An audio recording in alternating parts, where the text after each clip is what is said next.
Assalamualaikum. Hai semua.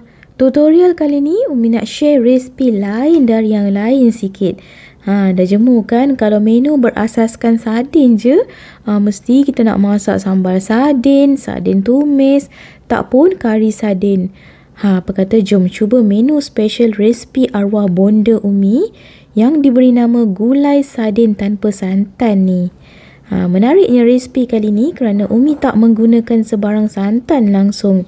Tapi kuah yang dimasak tu tetap pekat melekat. Sedap sangat bila dimakan bersama nasi putih panas-panas. Nak buat cecah makan dengan roti pun sedap. Kuahnya nampak pekat kan? Rasa masam-masam dan pedas pada kuah ni lah yang buat makin berselera nak tambah. Gulai sardin ni boleh jadi lauk emergency tau. Ketika stok lauk dekat rumah tu dah nak habis.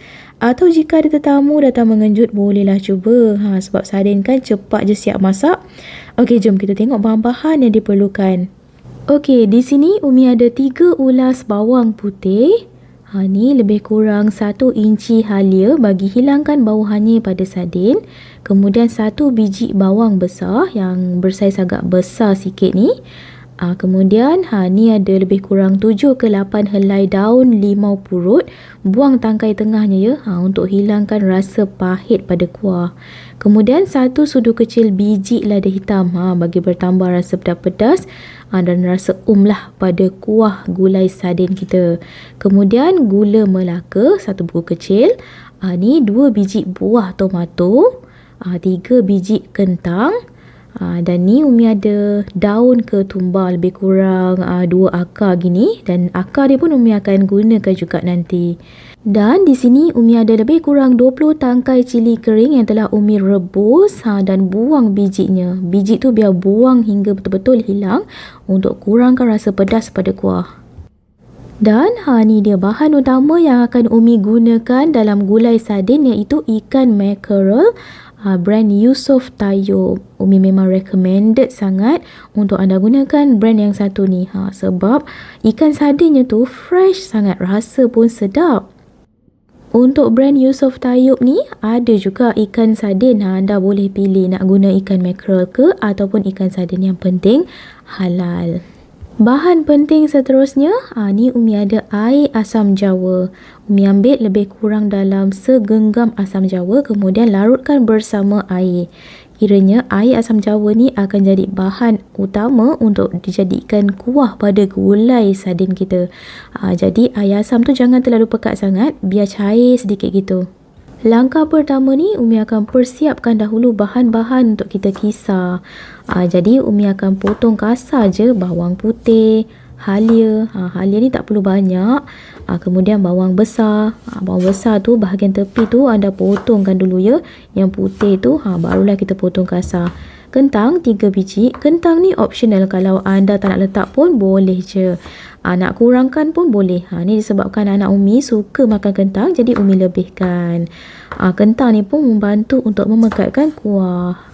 Untuk buah tomato ni Umi gunakan 2 biji. Nak gunakan 1 biji pun boleh, tak ada masalah. Kalau anda suka kuah yang lebih masam sedikit, boleh gunakan 2 biji.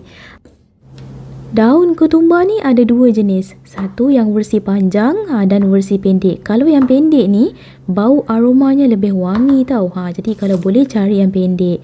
Bahagian akarnya tu jangan dibuang, nanti kita nak masukkan dalam lauk. Dan bahagian daunnya hiris bagi halus sedikit untuk kita taburkan atas kuah gulai lepas siap masak. Dan bahan terakhir, ni Umi hampir lupa nak tunjuk.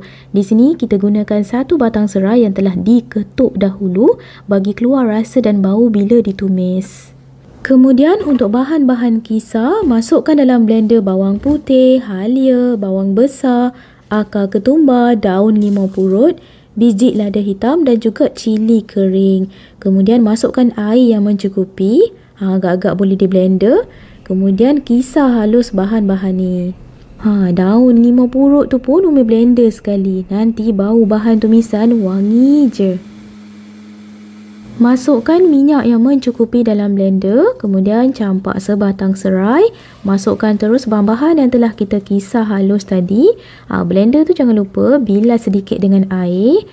supaya saki baki tu tak adalah tersisa kan. Kemudian masukkan gula Melaka, lebih kurang 1 buku kecil ni. Umi akan masak hinggalah gula tu betul-betul larut sepenuhnya.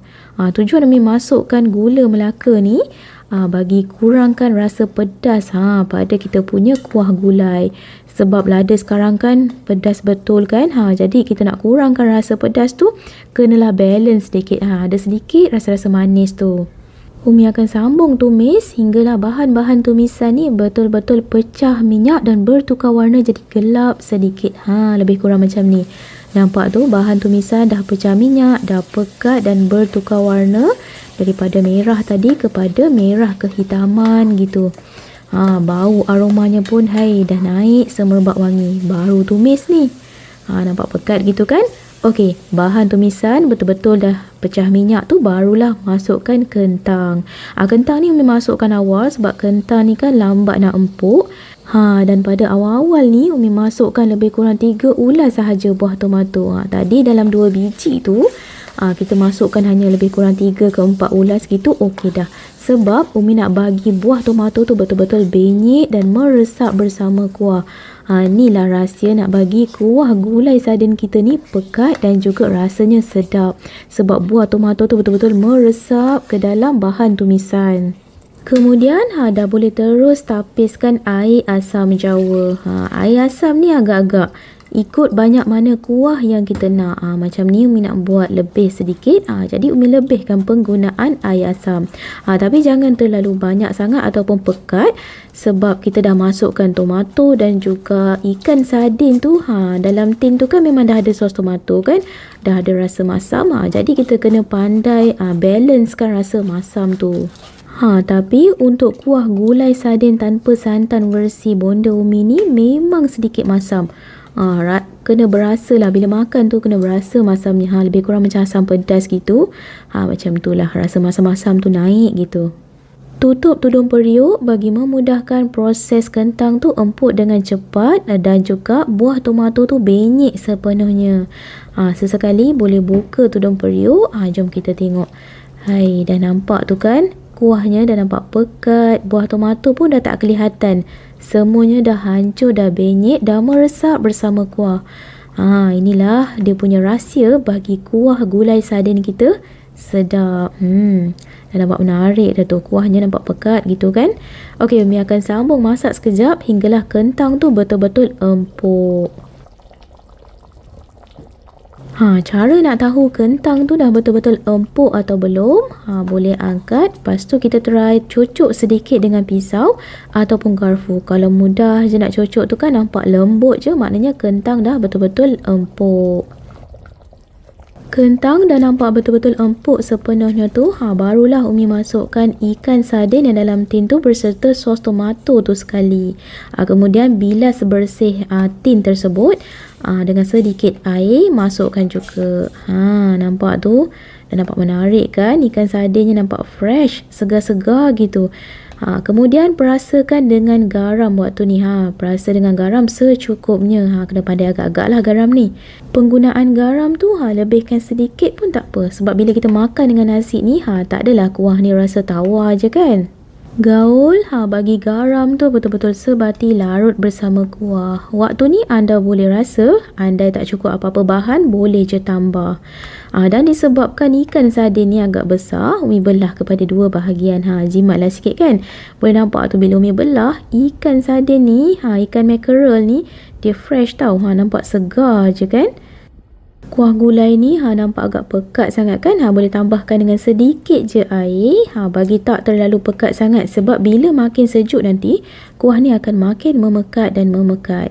Jadi biar dia tak terlalu pekat sangat, kira okey dah macam ni.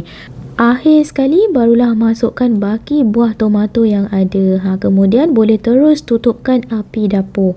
Sebab Umi tak nak buah tomato ni terlalu hancur ataupun benyek sangat.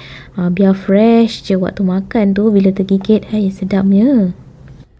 Umi nak bagi buah tomato tu lembut je dalam kepanasan kuah yang telah mendidih. Siap dah gulai sardin tanpa santan by Umi ni. Akhir sekali boleh taburkan dengan daun ketumbar yang telah kita cincang halus bagi naik lagi aroma wangi pada gulai. Makan dengan nasi putih panas-panas ni, dengan sayur sawi goreng tu, Masya Allah, bertambah-tambah makan. Baiklah, sekian sahaja dalam tutorial kali ini. Jumpa anda di episod akan datang dengan pelbagai lagi resipi-resipi menarik hanya di channel Ummi Atiyah Atif Kitchen. Untuk anda yang dah tonton tu, jangan lupa tekan button subscribe, like, share dan tekan bell untuk dapatkan notification video terbaru dari Ummi. Assalamualaikum, bye.